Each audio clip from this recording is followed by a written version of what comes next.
All right, here we go. College Football Payoff Podcast. Week 6, episode 7 on the season. What episode overall? Episode 44. 44. That's Big Country. I'm Dan, and we are back again. Another positive week for the pod. I went 2-2. Big Country 2-1. So that made us, 4-3. 4-3 as a podcast. We're 25-16 overall. My overall record's 14-9. Big Country is 11-7. And we're rolling right now. We're feeling good. Sorry if I sound a little nasally. It's allergies. It's that time of year for me. So Big Country might do more talking than me today. It's the weather change. Exactly. All right. Real quick, let's recap last week. Go ahead and recap. Do you have your games in front of you from last week? Yes, I do. 2-1 weekend for me last week on the pod. I had Michigan minus 11. They covered. Almost blew it at the end. On top of that, I had Akron Bowling Green over 51.5. That was never a doubt. And then I had Kent, Ohio over 65. That was my one loss. The two offenses just couldn't get in the end zone. So yeah. We're 2-1. We've had this consistent trend of going 2-1, and with an 11-7 season so far, I'm hitting at 61.1%. I'm feeling good. Yes, sir. All right, and then wins for me last week. The easy one. Well, actually, nothing was really easy. Iowa, Michigan under 42.5. I think that total came out to be 41. Oklahoma State plus 2.5. I also gave out money line. I am 2-0 on unofficial picks because that money line was unofficial. Yeah. Starting to heat up there. So there's your two wins. Losses were Minnesota minus 12.5. They ended up losing to Purdue. And then Oklahoma minus 6.5. Yeah, that was tough. But never a chance. I mean, what are you going to do? So, all right, let's just get right into this. Oh, before we start real quick. What's up? On top of the great records, last month was our most listened to month all time of the pod. Let's keep that going. Love it. Share with your friends. Share with your coworkers. Share with even people you hate. There we go. Get that out. Share with everybody. Just share it with everyone. Literally everybody. Go to the gas station, share it with them. All right. I got 3 this week because I'm keeping it short. You got 3 as well? I do have 3. Would you like to start? Do you want me to start? I'm going to start off. Give you a little break here. Thank you. Start off. All right, go for it. All right. Pick one of the week. And this has been a trend so far on the pod over the last 3 weeks. Third week in a row, we are going with the Bowling Green over. BGSU. 2 weeks ago, we took Mississippi State Bowling Green over 52.5. Last week, we took Bowling Green Akron over 51.5. And we're back with Bowling Green Buffalo over 54.5 this week. This is also a running trend on the pod. Our favorite quarterback, at least my favorite quarterback so far this year, Matt McDonald, Bowling Green quarterback. 13-1 touchdown to interception ratio. Ooh. Don't think, I don't have the database or anything, but I'm pretty sure you'd have to search pretty far back to find a Bowling Green quarterback with that stat line. So, yeah. Another thing very interesting about him is he has thrown 3+ touchdown passes in every game versus a non-Power 5 school. So another MAC matchup here, non-Power 5 game. I like his chances to put some points up on the board. On the other side of the ball for Bowling Green, they gave up 28 points to Akron last week. And we know that. We knew they were going to because we needed that over. But with the defense that's giving up almost 500 yards per game, you can assure that there's going to be some points from the other team. And that's really why I like this over. Buffalo has a reliable enough offense to get us the points we need. Only need 54.5. I really like this number. Their quarterback on Buffalo's side, I do not know why I don't have the name down here. I'll come back with that. But he has a over 60% completion rating and an 8-3 touchdown to interception ratio. He's thrown for over 250 passing yards in 3 of his last 4 games. So he's trending in the right direction with offensive production. And this Buffalo team can really get momentum or really score a lot if they get momentum. They put up 50 points against Eastern Michigan. And just like Bowling Green on the other side of the ball for Buffalo, their defense gives up 418 yards per game. So I'm expecting a even with mistakes that you see in MAC football games, I still think we have a good shot at making this over 54.5 here. One last thing concerning this game. Both of these teams have played 5 games. Combined for 10 games, 8 of those games have been over this 54.5 total. So just another last little tidbit there of information to support your pick. Lock in for me, over 54.5. Love it. MAC, BGSU, the Falcons. All right, cool. I am going to take it to SEC. We're going to talk about Georgia. Georgia last week, well, this week it's Auburn against Georgia, and Georgia's a 29.5 point favorite. Last week, Georgia gave everyone a scare. You know, they went to Did they go to Missouri? Or was that in Georgia? No, that was in Missouri. No, it was in Missouri. They went to Missouri, and Missouri had them on the ropes. I mean, we thought, at least in this household, we thought it was going to be a upset. But what it showed me is these past 2 weeks, Georgia's offense really hasn't been clicking. Their defense obviously is fantastic, but their offense has just been kind of not all there. And to give 29.5 points, I think that's too much. I'm going to take Auburn in the points here. Auburn, they really don't have much going offensively, but their defense, again, has been pretty good.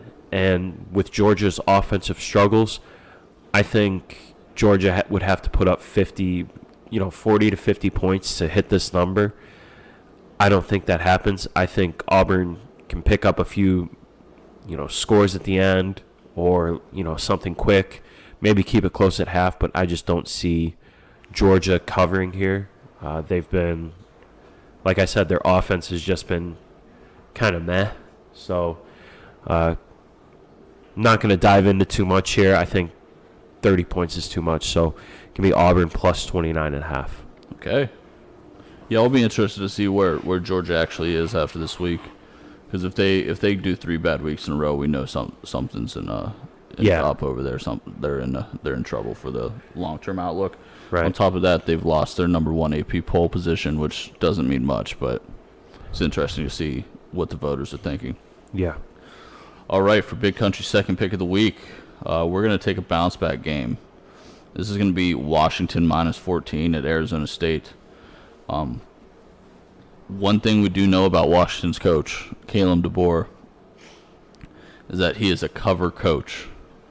A lot of stats floating around last week about how he's like in the 70 or 80 percentile against the spread.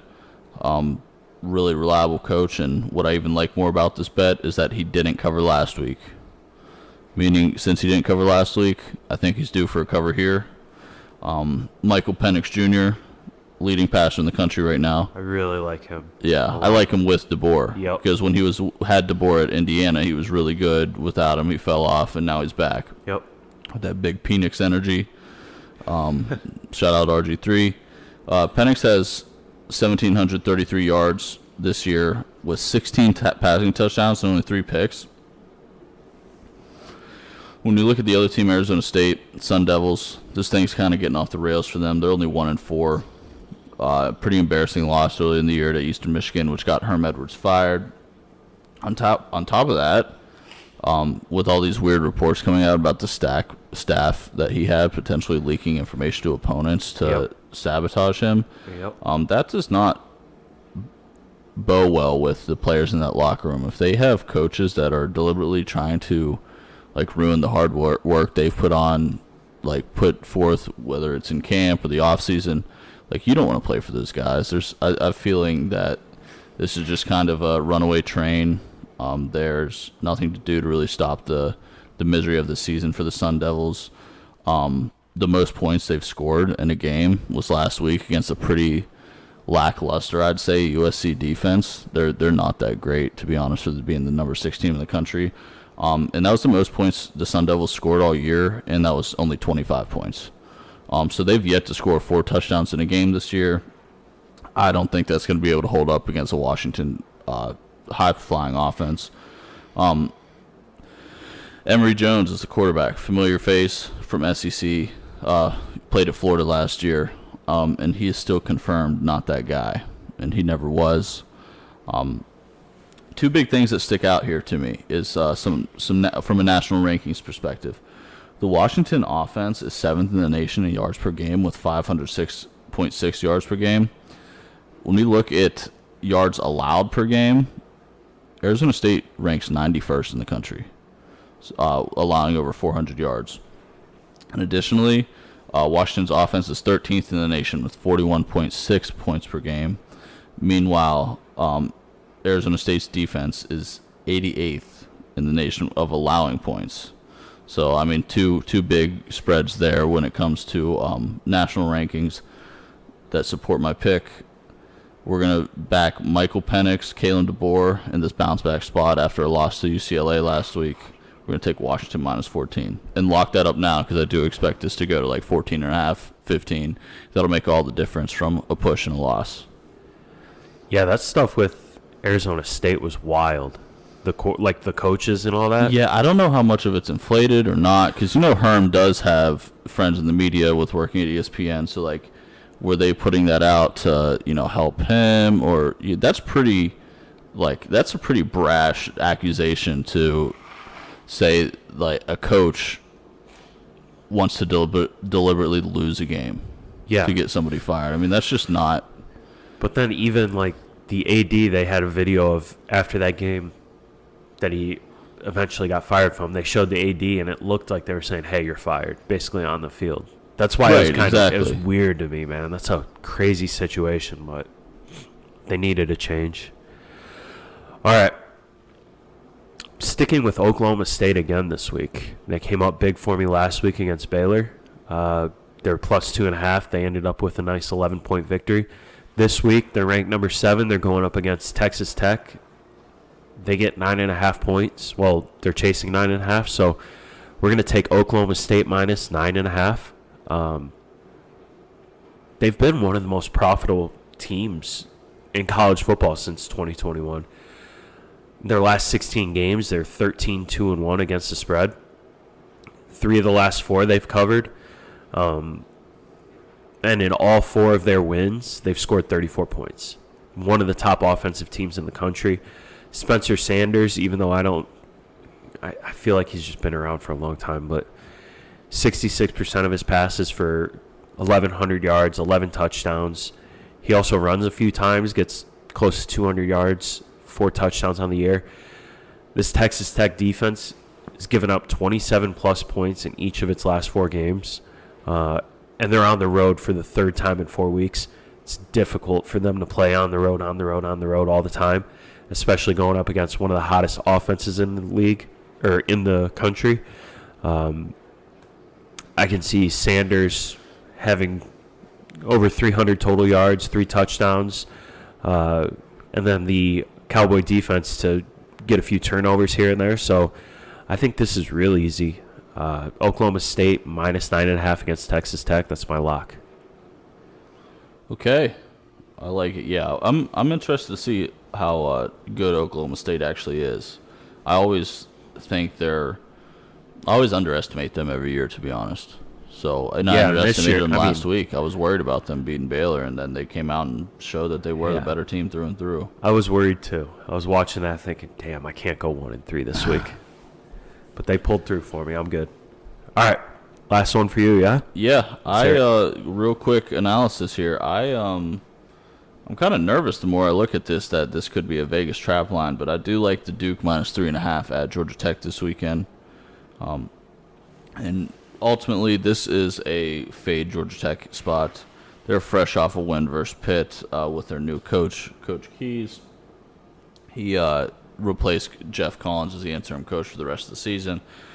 And that's just your perfect spot for the team to get back up after their coach is fired. They want to come out, play hard for the new guy. And, those bursts of energy usually last for one game.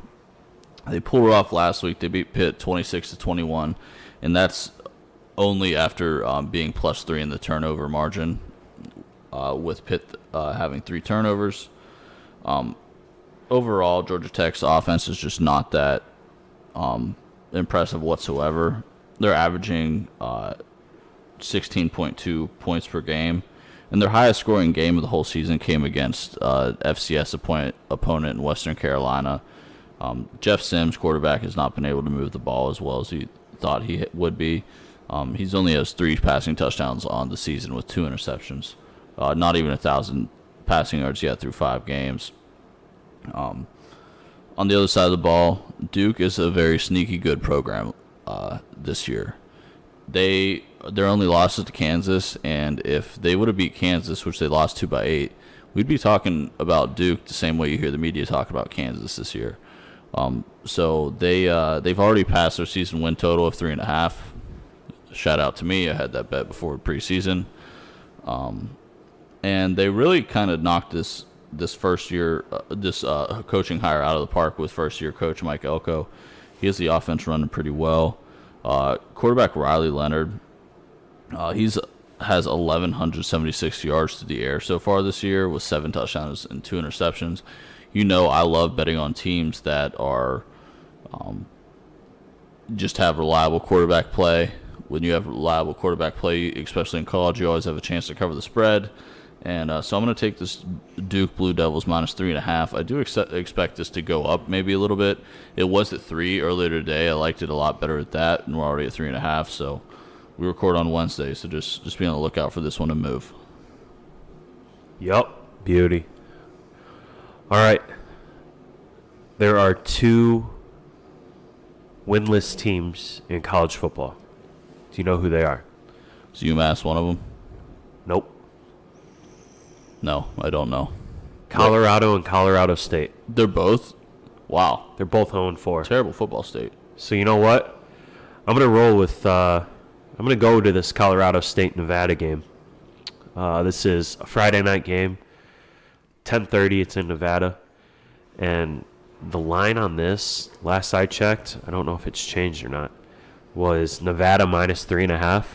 I am taking Nevada minus 3.5 big time here. I'm pretty sure that Colorado State's quarterback is hurt. Let's see. What started out of this? Clay Millen, yep. He's hurt, so now a no-win team has their backup quarterback playing on the road. Nevada conference game. Nevada just came off of a tough loss, I think, to Air Force, while Colorado State lost to Sacramento State 41-10. And that was the first time since 2007 Colorado State's been 0-4. I just think you keep fading the dying ship here. I don't think Colorado State has much left, especially going down on their backup quarterback here. I think it's going to be tough for them, and 3.5 points I think might be kind of a slap in the face to Nevada. If you're going up against a winless team, you should at least have a touchdown favor. I like that. I would think, So, again, I think it's a little tighter.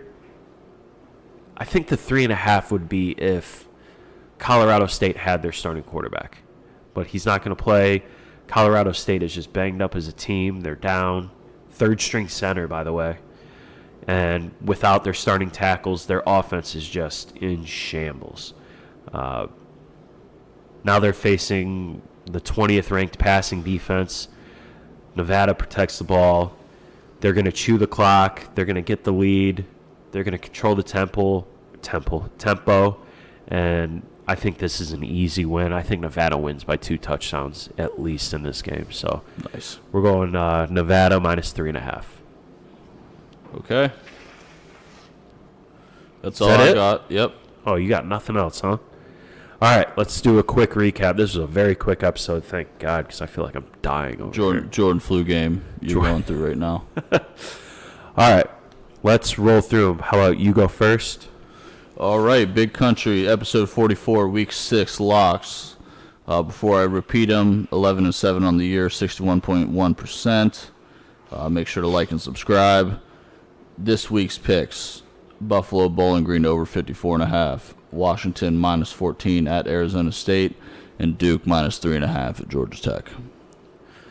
Beauty. So you're 61% on the year, right? Yes. I am as well. I'm 14-9 overall. My picks for this week: Auburn plus 29.5 against Georgia. Oklahoma State minus 9.5 against Texas Tech. And Nevada minus 3.5 against Colorado State. So I say it's a good week to get our first perfect week as a pod, yeah? Yeah, we're still waiting on that. Yeah, and it's going to be a celebration when we do. I might get streamers and party shit going on in here. I don't know. I'm saving that for episode 50.